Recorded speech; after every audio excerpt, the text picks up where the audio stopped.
ባለቤትህን ጨክነ ሳውዲ ልትልክ ነው? ከዚህ ቤት ወጣው ባለቤትህ እናንተ ያላችሁበት ከተማ ውስጥ ገባው። መቂ የሚባል ከተማ ውስጥ ገባው። ቤታችሁን አየሁት። ሁለት ክላሶች እንደዚህ የተያዙ ቤቶች አየሁ። ትክክል። ሁለት ሩም። ሶፋውን አየሁት። የሶፋው ከለር ይሄ ነው። ትክክል። አንተና አየሁ፣ ባለቤትህን አየሁ። ሁለት ልጆች አየሁ።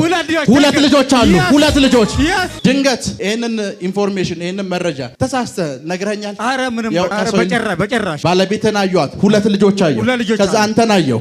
ባለቤትህ አረብ ሀገር እንዳትልካት እዛው ባላችሁበት ስፍራ እንድትባረኩ ጸልያለሁ። አሜን። ይሄንን መቂ ያለውን ቤት አየሁ። ልጆችን ሁለት ልጆች አየሁ። ባለቤትን አየሁ። ዶሮ እንደዚህ ተብሎ የሚጠራ ሰፈር አየሁ።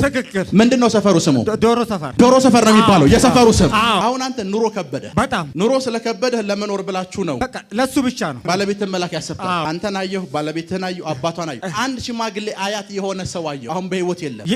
በህይወት የለም አያቷ። ያንተ አያት ደግሞ እዛ ቤት ውስጥ አለ። ባለቤትን አየሁ፣ አባቷን አየሁ፣ አያቷን አየሁ። የባለቤት አያቷ ስሙ መኖር። የአያቷ ስሙ ማን ነው? መኖር።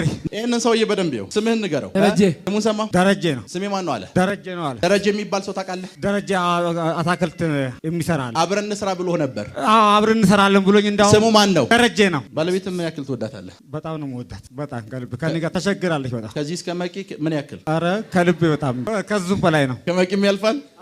አረ ከልቤ በላይ በጣም ከልቤ ነው በጣም እውነት። እግዚአብሔር እዚህ ምድር ላይ እንዲባርካችሁ ጸልያለሁ። አሜን። ባለቤትህ ሰላም እንድትሆን ጸልይ። አሜን። ባለቤትህ ሰላም እንድትሆን ጸልይ። አሜን። ባለቤትህ ሁለት ስም አላት።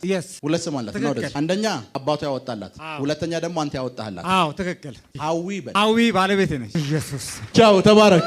አሜን።